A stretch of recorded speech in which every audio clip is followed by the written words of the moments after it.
Olá, somos o Grupo Imperial e esse é o nosso trabalho sobre análise de sentimento de memes. Aqui estamos querendo classificar o sentimento associado a um meme, sendo que um meme é a combinação entre uma imagem e um texto e o seu sentimento associado a ele pode ser positivo, neutro ou negativo.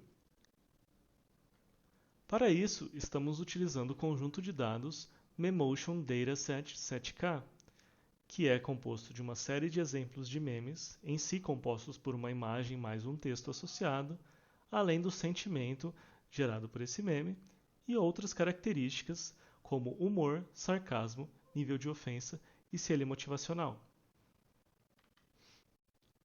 Como análise dos dados, tentamos ver se havia uma correlação entre as características presentes no conjunto de dados e o label. E plotando uma matriz de correlação, observamos que não há nenhuma correlação forte entre essas características. Também tentamos ver se haviam palavras-chave relacionadas ao sentimento de cada meme. E para isso usamos um TF-IDF. E vendo aqui o ranking das 10 maiores frequências de palavras, vemos que não há nenhuma palavra-chave relacionada ao sentimento. Outro problema que observamos é que uma mesma imagem com um texto diferente pode ter sentimentos opostos. E, similarmente, o mesmo texto inserido em imagens diferentes também pode gerar sentimentos opostos. Então, uma análise baseada somente em texto ou imagem é bastante complicada. Por fim, vimos também que a quantidade de exemplos presente no conjunto de dados é bastante desbalanceada, prevalecendo o número de exemplos da classe positiva e neutra. Assim, através da análise de dados, podemos ver que esse é um difícil problema de classificação. Assim, optamos pela redução do número de classes de 5 para 3, com agrupamento de very positive com positive e também de very negative com negative. Também optamos pela não utilização de outras características como entrada, ou seja, o humor, sarcasmo, nível de ofensa e se o meme é motivacional. Realizamos uma limpeza nos textos do meme como pré-processamento, que consistiu na remoção de URLs, dígitos, espaços múltiplos e pontuação, além da radicalização das palavras. E por fim, fizemos um treinamento considerando os pesos proporcionais ao número de exemplos no treinamento, uma vez que trata-se de um problema desbalanceado. Como baselines, propusemos duas baselines distintas. Uma que considera somente a classificação olhando para o texto, e para isso utilizamos um TF-IDF com um classificador SVM, e outra baseline considerando a classificação somente da imagem, e para isso utilizamos a ResNet 50. Considerando o classificador de texto, pegamos o texto pré-processado, geramos suas estatísticas de TF-IDF, as quais foram imputadas em um classificador de Support Vector Machine, que nos deu a classe positiva, neutra ou negativa. Esse classificador passou por um grid search com cross-validation e obtivemos uma acurácia balanceada no conjunto de validação de 32,15%. Lembrando que, como trata-se de um problema de classificação entre três classes, um classificador aleatório obteria cerca de 33%. E na matriz de confusão relativa, podemos observar que o classificador tem a maior dificuldade na classe negativa. Para o classificador de imagem, utilizamos a rede neural ResNet 50, que nos deu o sentimento do meme, positivo, neutro ou negativo. Fizemos um fine tuning nessa rede neural e obtivemos uma acurácia balanceada no conjunto de validação de 29,95%. Novamente, a matriz de confusão relativa nos revelou que a maior dificuldade da rede é na classificação da classe negativa.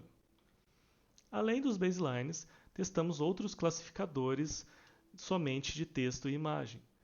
Para o texto, consideramos os transformers BERT e Roberta, e para a imagem, consideramos outras redes ResNet, Inception, VGG e EfficientNet.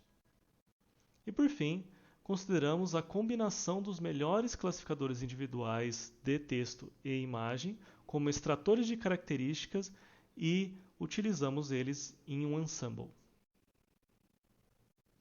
Esse ensemble usa o classificador de texto como um extrator de características de texto e o classificador de imagem como um extrator de característica da imagem. Concatenamos essas características extraídas e passamos elas como input para um classificador de Random Forest ou Support Vector Machine para obter a classe final, positiva, neutra ou negativa. E aqui temos uma compilação dos resultados. Vemos que dificilmente qualquer rede que testamos aqui passou do aleatório, que seria 33%. Dito isso, o classificador escolhido como o melhor foi o ensemble entre EfficientNet, BERT e Random Forest.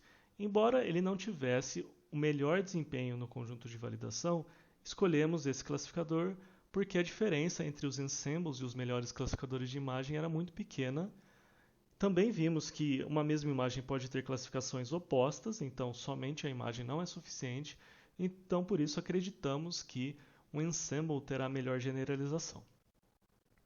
E com esse ensemble, obtivemos uma acurácia balanceada no conjunto de teste de 36,15%, e essa matriz de confusão, a qual revela que, novamente, a maior dificuldade está na classificação da classe negativa.